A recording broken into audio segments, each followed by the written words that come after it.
Il faut savoir que j'avais un grand rêve. Quand j'étais jeune, je voulais être comme Jacques Mayol. Vous connaissez Jacques Mayol? Ouais, hein, le champion en apnée, dans le Grand Bleu. Voilà. Bon, moi j'étais déjà champion, mais les autres disaient plutôt champion en acné. Hein, c'est un peu différent. Mais du Grand Bleu quand même. Du Grand Bleu parce que c'était une époque de ma vie où d'une façon ou d'une autre j'avais toujours un hématome sur moi. Donc Grand Bleu forcément. Voilà, et puis j'ai dû donc attendre l'âge de 25 ans pour voir se réaliser mon rêve. Hein, 25 ans, c'est très long. Maintenant je suis devenu un grand plongeur. Enfin, j'ai plongé un peu partout. Là dernièrement je plonge au fin fond d'un restaurant italien. Voilà.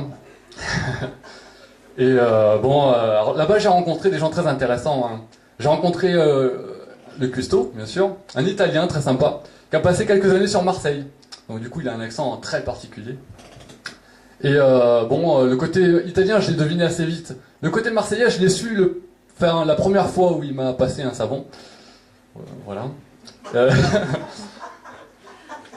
Après j'ai aussi rencontré la commis, une très belle italienne qui faisait des études en psycho en fait. Elle faisait des études en psycho et puis du jour au lendemain elle a tout laissé tomber pour venir travailler là. Faut savoir qu'elle s'est spécialisée dans les recettes à base de nouilles. Alors forcément c'est la transition psychopathe, c'est vraiment compliqué.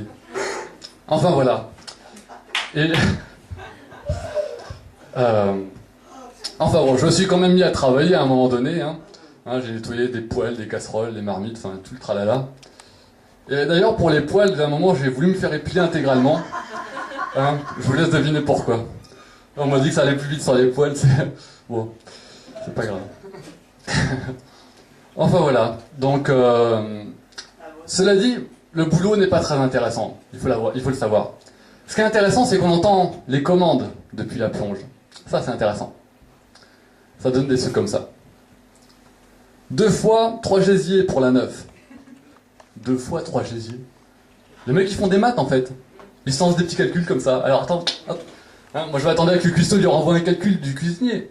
Ça, c'est un calcul de serveur, un calcul du cuisinier. Je m'attendais à un truc du genre... Bon, alors, écoute, hein, tu me divises le poireau en 4. Et tu n'oublies pas de soustraire la racine. Non, même pas. Il lui a juste dit un truc du genre... mais arrête de dire la table 9. C'est la table 6. Il n'y en a que 7 de tables. J'ai jamais compris le rapport entre les 7 de tables et la table 9. À moins qu'elle parlait peut-être des 7 de table 9, peut-être. Ah ouais, c'est peut-être ça. Bon. Enfin, voilà. Encore... ça, c'est rien. Mais il y a des fois... Enfin, il y a une fois, là, c'était lors des desserts. Et là, j'ai entendu un bonbon. Un bonbon. Vous voyez ce que c'est, un bonbon? Une bonne commande. Un bonbon. Ah, vous parlez français ou non? Bon, donc, c'était lors des desserts. Et là, j'entends 2 parts de tarte, 3 babas au rhum, 2 îles flottantes. Et là, le cuistot, oh là, doucement. Tu vois pas que je suis sur le flanc?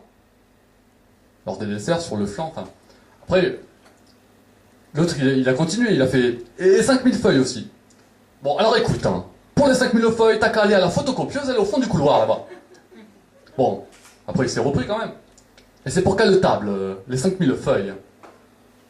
Pour la 4. La 4. Mais non, la 4, c'est le format. Ah, mais ils sont déjantés. Hein.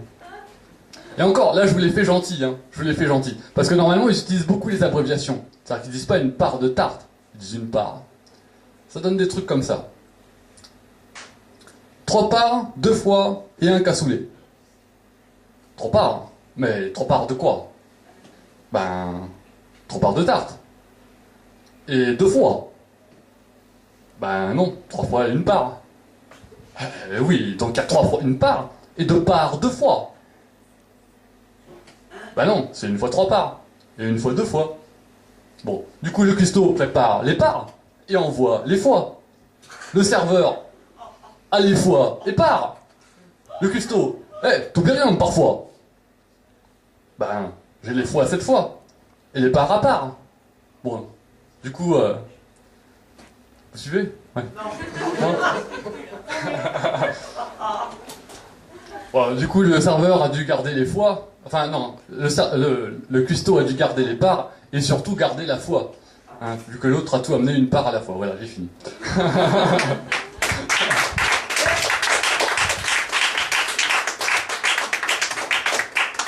Non mais, je vous l'avais dit, les commandes, c'est pas de la tarte. Et là, le cuistot, et si, il y a 3 parts. Il y a 3 parts, 2 fois et un cassoulet. Non mais, c'est toi, cassoulet, tu vois pas que j'explique là? Bon. Non mais bon. Enfin ouais, c'est chaud en cuisine, faut le dire, c'est chaud. Mais en même temps, il faut voir le chose en face. Le cuistot, il doit tout gérer, le chef cuisinier. Le chef, hein, comme on dit. Par exemple, il y a une fois, il a demandé à la commis si un plat avait bien été assaisonné. Elle a répondu, poivré et salé, salé et salé pas. Avec une réponse comme celle-là, pas étonnant que le cuistot il ait les cheveux blancs. Hein. D'ailleurs, si vous regardez bien, il a les cheveux poivre et sel. Ah, j'invente rien. Enfin voilà, donc... oui, il est... Saut de mémoire. Les cheveux poivre et sel. Ouais, alors, il m'a demandé de l'aide d'ailleurs, hein, il m'en a pas voulu une seule seconde, il m'a même demandé de l'aide. C'était pas pour lui directement, c'était pour le service. Il m'appelle, il me demande de servir le poisson, enfin du poisson et un faux filet. Et comme je m'intéresse à tout, j'ai demandé le poisson. C'est du poisson d'élevage ou pêché au filet? Il me dit pêché, mais pas au filet. Et comme je voyais des arêtes, j'ai demandé tu veux que je t'effile un couteau pour retirer les arêtes? Ben, pas besoin de défiler, car ce que je t'ai filé, c'est du filet. Je me suis dit, mais attends, ça fait un peu beaucoup de filet pour un poisson qui a été pêché sans. Ça veut dire quoi? Que c'est une expression quand on dit les pêcheurs ils partent en haute mer là? Et ils disent qu'ils travaillent sans filet, ça veut dire qu'ils n'ont pas le droit à l'erreur en gros, c'est une expression. Mais après je me suis dit, mais comment ils font alors? Les pêcheurs sans filet? Ils ont des harpons et ils tirent sur les poissons. Et les poissons restent là, sans filet. Ou pire, peut-être qu'ils attendent pour tirer de voir des poissons sans filet. Bon, là, je me suis dit, c'est pas ça. Alors, du coup, hein, pour détourner un peu l'attention, j'ai demandé et le faux filet, alors, dans l'histoire? Le faux filet, c'est une tranchée de viande. Et le filet, c'est du poisson sans les arêtes. Oui, mais si le filet, il est des arêtes, bah alors c'est un faux filet. Ah bah, ça m'avançait beaucoup. Du coup, j'ai décidé de me barrer, quoi. J'en avais vraiment ras la haute. Hein. Enfin, le premier truc que je me suis dit, il faut qu'il arrête. Mais faut pas qu'il arrête le poisson, faut qu'il arrête le filet, parce que... Voilà. Donc, j'ai décidé de me casser de cette cuisine qui était noire de monde. J'ai réussi à passer, mais... Enfin, vous me croirez si vous voudrez, mais...